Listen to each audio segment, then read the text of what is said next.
Hi, I'm Greg Bryant. On this episode, we answer the question, is it possible to combine culture and class with community service? And we're here with the very cultured Commissioner, Deborah Kynes. Thank you. This is Coffee with the Commission.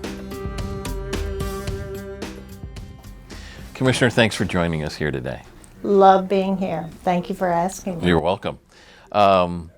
Let's start at the beginning. How did you and your family end up coming to the city of Dunedin? Well, I met my husband in law school, and he came on down here, and so I left Oklahoma, which is my big roots, and all my family, and I followed him down here to Florida. And we lived in Clearwater for 3 years, and then we found the house which we were going to buy and live in for 41 years now. So once I saw the house and once I saw Dunedin, I said, this is it. And you had a career in law? I did. I practiced on and off, but when I started having children, I began to do a lot of volunteer work and working with my kids. And it was through the volunteer work that kind of motivated you to start serving the city? My family in Oklahoma had always been involved in politics, state level, tribal, Cherokee Nation level, and local level, and not federal level. Can't go there. But so I grew up with it. Mm-hmm. And you know, it's a natural offshoot, I think, from volunteerism and knowing the community that you want to begin to shape public policy. You've served the city twice. Mm-hmm. What was your main goal initially to become commissioner? I love to see Dunedin as it's changed. And if you came here, you know, I came in the 70s, 79, and I've just seen so much change. I love the people. I love the excitement. I love the sense of community, and that people, when they talk about Dunedin, they don't just say, oh, I live in Dunedin, it's a cute little town. They say, I love Dunedin. There's something visceral about the way people feel about this community. And you've always been a big supporter of the arts. We're here at Art Smart and kind of, you know, surrounded by great paintings and things like that. How is that attributed to your time as commissioner? Well, you mean how did I first become interested in the arts? My mother was an art teacher, and she probably did some of the first art therapy in the 50s. She was going into it was a prison for younger people, but she went in and actually did art therapy when it probably wasn't even known as art therapy. I grew up with art. How can you not love? Art's everywhere. You know, people go, oh yeah, art. Well, art isn't a stop sign. Art is in a cloud.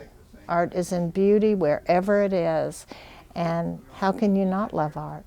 What surprised you when you first became commissioner? I've had a wonderful life being a commissioner. I'm going into my 18th year, and I've loved it. I mean, it can be hard.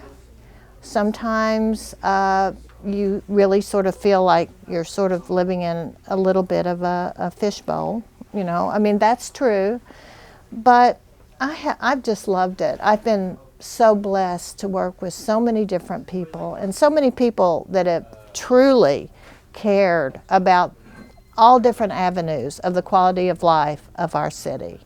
I've been very blessed. Is there an aspect of your previous career as in law that shapes the way you operate as a commissioner? I definitely think it makes you stop back, sort of step back and try to look sort of rationally or reasonably, or try to say, here's an issue, and then how can we attack this issue? Even saying that, a lot of times I have to go from my heart, because you know, you can work everything out rationally, but then you've got to have that inner twinge of this is right or it feels right. Obviously, serving the city for so long, you are, you know, well known in the community, a city celebrity. Is there one or two unique experiences with residents that stand out from all the rest? You know, I I really don't consider myself a celebrity. I'm always going to be happy to think that at one period of time I was sort of part of the fabric, of the tapestry, because there's so many wonderful leaders and people that have gone before and will come after me. And but you know, I do remember my kids when they were growing up, and they would say, I'd say, okay, it's time to go out for dinner, and they go, we're not going downtown Dunedin, because people will be coming up to you and you won't be paying attention to us, and we're not going downtown Dunedin to where anybody knows you. And I go, okay. What do you see as the main concerns for the city of Dunedin, like in the next 10 years? I think our new comp plan, which is Strive for 35, which is fabulous, it has so many of the great ideas in a comp plan is sort of, and I don't mean this in any way facetiously or anything, you think of it as your main manuscript, a sort of your Bible where everything flows from this manuscript. And we talked about some wonderful things, character overlays for neighborhoods that have felt the pull and push of development, infill development, and how do you retain the character of those beautiful neighborhoods. I think that's a really big thing. It's a very big subject. Renewable energy, you know, it's wonderful. We've got to think about sustainability, perils of flood, because we're going to see it, climate change, and how do we begin to look at that so early?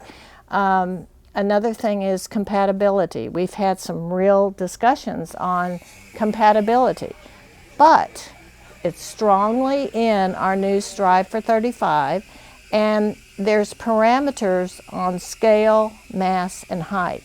And that's how you give some of the parameters to compatibility. Architecture.